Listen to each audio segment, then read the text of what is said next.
This map, by the way, it's probably going to play fairly standard for early game, for early mid game, because you have your standard base. Excuse me. You have a ramp, and you have your natural below the ramp, just kind of like most maps that you see most of the time. But in the late game, there's a lot of crazy expansions in weird places, and that's going to cause things to get a little bit weirder. So yeah, like I said, I'm not going to completely follow the action 100% of the time, because I also do want to try and explain the basics that about Protoss versus Protoss, so that we can watch a little bit more closely in the future for those people that don't know exactly how it works.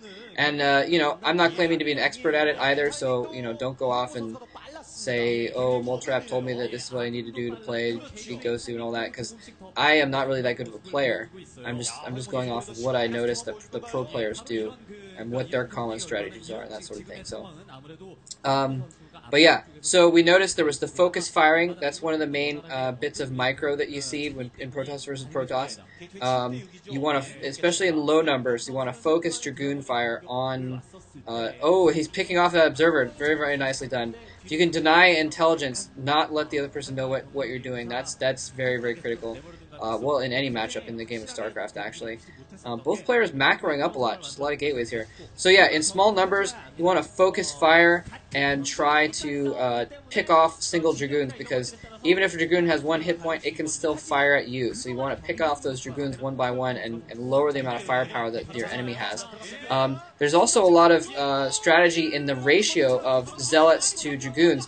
And basically, okay, here we see a battle going in here. Both players about even, so we're going to see some good micro here going on probably. You can see anytime he's firing and backing up his Dragoons, so he's taking some shots at those Zealots and then backing up again. It looks like JangBi had a few more Zealots. Anytime he's backed into a corner here, he's going to have a difficult time fighting this off. He's got nowhere to run. The way that you need to micro your Dragoons is to fall back little by little, and he's not going to be able to do that because his Nexus is in the way. And his base in general is just in the way, so he's not going to be able to... And it's right next to his base, so he's got more Zealots coming out. He's going to be able to hold off this attack. But, yeah, and you can see there, again, beautiful. You saw, just saw there, anytime, pulling that Dragoon that was being targeted, he pulled it back out of range, and that's up to JangBi. Basically, if JangBi had chased after that Dragoon, it would have had more of a chance of killing it, but then it would have been possible that his Dragoons might not have killed it, and then the time that they're moving to try and chase that Dragoon is time that they're not firing. Okay, so, wow, so JangBi does appear to be doing a lot better here. He snuck in a Dark Templar there. Oh, very, very, very nice. Oh, very, very nice. Did you see? So he actually trapped. He couldn't see the Dark Templar.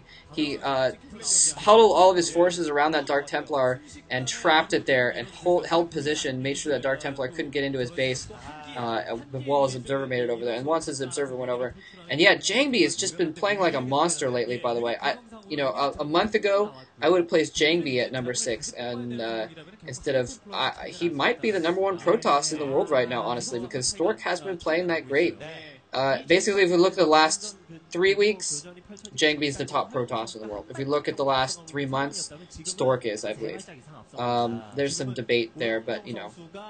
And but that's the other thing, is the only people that would be in contention for those top spots would be JangBi, Stork, Much, and Anytime. And we've got 3 of them here. And you know, no offense to Free. I think he is the low man on the totem pole for this game. Oh, nice Storm, catching those Zealots off guard, doing a lot of damage to those Zealots, softening up before this attack here.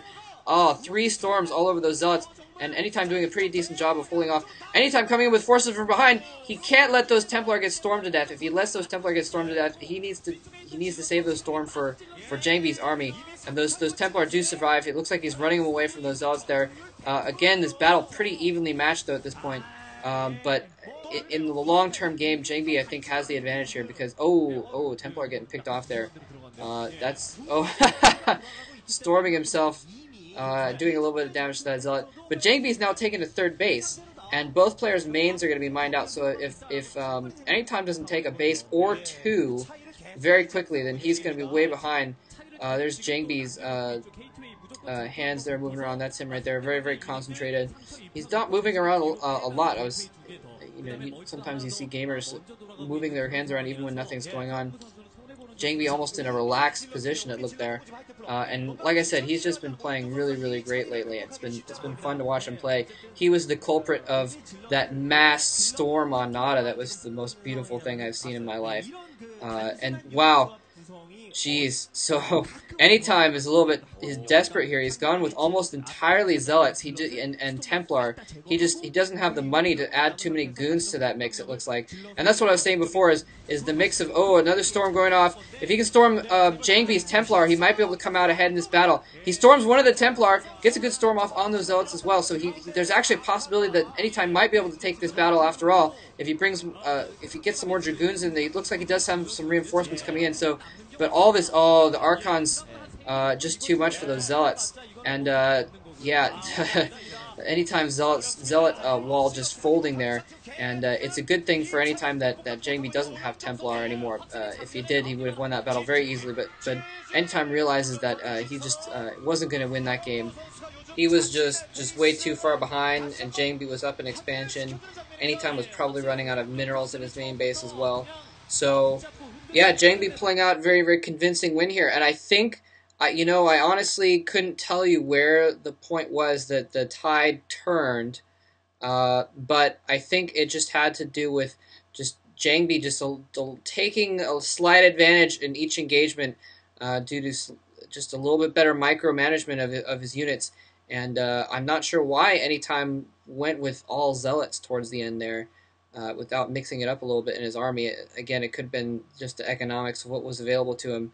But, so that was a good example of Dragoon micro. And what I was saying before, real quick, before I finish this up, the ratio of Zealots to Dragoons is kind of important, especially if you have leg speed on your Zealots. You can, and that depends on the micro of the Dragoons as well. Zealots can take out Dragoons pretty easily if they can surround them and keep them from walking anywhere. On the other hand, Dragoons, if you micro them properly, you can step back and take a shot, and step back and take a shot, and take out a lot of Zealots very easily. So it's kind of you have to get the right mix compared to your opponent's mix. And I'm not an expert on exactly what ratios work in what situations, so I'm not going to go into the details of that. But that's just an idea of the kind of thing that are going on in the players' minds. And I'm actually really surprised we didn't see any Reavers that game. So hopefully next game we'll get to see some Reaver micro as well, and it's kind of one of the other halves of the Protoss versus Protoss micro that's very important. All right, so that was game 1, and we're going to move on to game 2, which is Much versus Free. I will see you there. Have a good one.